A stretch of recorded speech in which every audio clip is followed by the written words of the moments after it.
आज का टॉपिक है प्रथम बीज तत्वों के कोर इलेक्ट्रॉन।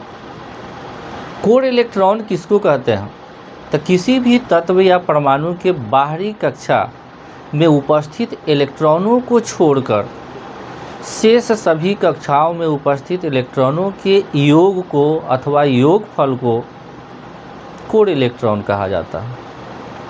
फॉर एग्जाम्पल, जैसे मान लेते हैं कि हम हाइड्रोजन से शुरू करते हैं, तो हाइड्रोजन का इलेक्ट्रॉनिक विन्यास कितना होता है?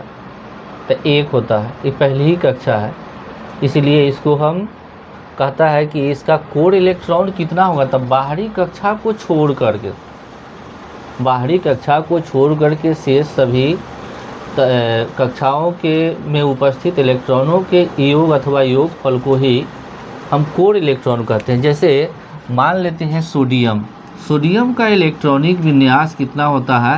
तो इसका इलेक्ट्रॉनिक विन्यास 2, 8, 1 होता है।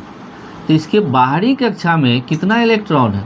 एक इलेक्ट्रॉन है। तो इस एक इलेक्ट्रॉन को छोड़ देना है, और ये अंदर के जो 2 कोष है, 2 सेल है, इन 2 सेलों में उपस्थित इलेक्ट्रॉनों के संख्या को हम योग कर देंगे, जोड़ देंगे। तो ये पहली कक्षा में 2 इलेक्ट्रॉन है और दूसरी कक्षा में 8 इलेक्ट्रॉन है। 8 इलेक्ट्रॉन है, 2 और 8 कितना हो गया? 10। तो ये सोडियम का कोर इलेक्ट्रॉन कितना हो गया? 10 हो गया। इसी प्रकार से आप मैग्नीशियम का भी निकाल सकते हैं। जैसे मैग्नीशियम का इलेक्ट्रॉनिक विन्यास कितना होता है? तो 2 मैग्नीशियम का इलेक्ट्रॉनिक विन्यास कितना होता है? तो 2, 8, 2 होता है। तो फिर ये 2 को छोड़ देना है।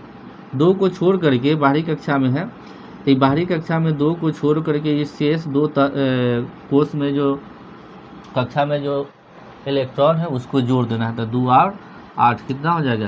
तो इसका भी कोर इलेक्ट्रॉन कितना हो जाएगा? 2 और 8 को जोड़ेंगे तो 10 हो जाएगा। 10। तो यानी मैग्नीशियम का भी कोर इलेक्ट्रॉन कितना हो जाएगा? 10 ही होगा। इस तरह से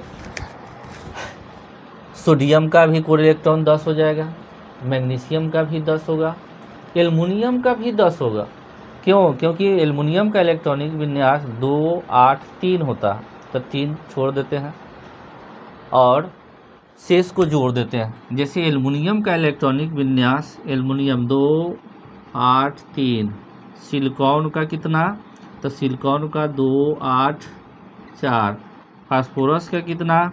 तो 2, 8, 5। सल्फर का कितना? तो 2, 8, 6। क्लोरीन का कितना? तो क्लोरीन का होता है 2, 8, 7। आर्गन का कितना? तो 2, 2, 8, 8 होगा। यानी आर्गन तक, यानी सोडियम से लेके आर्गन तक के सभी तत्वों का कोर इलेक्ट्रॉन कितना होगा? 10 ही होगा, 10 होगा। अब हम चेक करते हैं पोटेशियम और कैल्शियम का। तो पोटेशियम का कितना होगा? तो पोटेशियम का इलेक्ट्रॉनिक विन्यास होता है कितना? तो 2, 8, 8, 1। 2, 8, 8, 1 होता है। यानी इसके बाहरी कक्षा में 1 इलेक्ट्रॉन है, तो इसको छोड़ देना है हमको, इसको छोड़ देना है, और शेष सभी कक्षा में उपस्थित इलेक्ट्रॉनों की संख्या को योग कर देते हैं, योगफल कर देते हैं। तो इस सब को अगर जोड़ते हैं, यानी 2 + 8 + 8, तो कितना हो जाता है? 18 होगा। अब कैल्शियम लेते हैं, तो कैल्शियम का इलेक्ट्रॉनिक विन्यास कितना होता है? तो कैल्शियम का Ca, इसका इलेक्ट्रॉनिक विन्यास 2, 8, 8, 2 होता है। इसके बाहरी कक्षा में 2 इलेक्ट्रॉन है, तो बाहरी कक्षा में जो इलेक्ट्रॉन है इसको छोड़ करके हमको काउंट करना है। तो इसका कोर इलेक्ट्रॉन कितना हो जाएगा? तो 2 + ये 8 और फिर ये 8, यानी इसका भी 18 ही हो जाएगा। तो हमको सिर्फ याद रखना है कि कोर इलेक्ट्रॉन किसको कहते हैं। तो किसी भी तत्व या परमाणु के बाहरी कक्षा में उपस्थित इलेक्ट्रॉनों को छोड़कर शेष आंतरिक कक्षा में उपस्थित सभी इलेक्ट्रॉनों के योगफल को ही हम कोर इलेक्ट्रॉन कहते हैं। अब जैसे मान लेते हैं कि अब लिथियम की बात करें, बेरिलियम की बात करें, तो लिथियम का इलेक्ट्रॉनिक विन्यास कितना होता है? तो लिथियम का इलेक्ट्रॉनिक विन्यास 2 1 होता है। तो 1 को छोड़ दीजिए तो लिथियम का कोर इलेक्ट्रॉन कितना हो जाएगा? 2। बेरिलियम का इलेक्ट्रॉनिक विन्यास 2 2 होता है, तो इसके बाहरी कक्षा में 2 इलेक्ट्रॉन है, तो 2 को छोड़ दीजिए तो 2 बचेगा।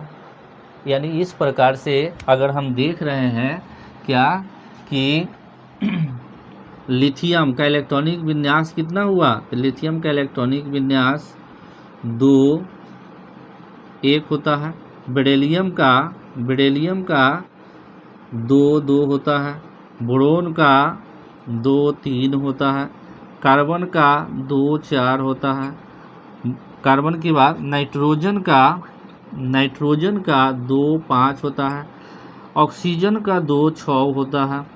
और फ्लोरीन का 2 7 होता है। और नियॉन का कितना होता है? तो 2 8 होता है।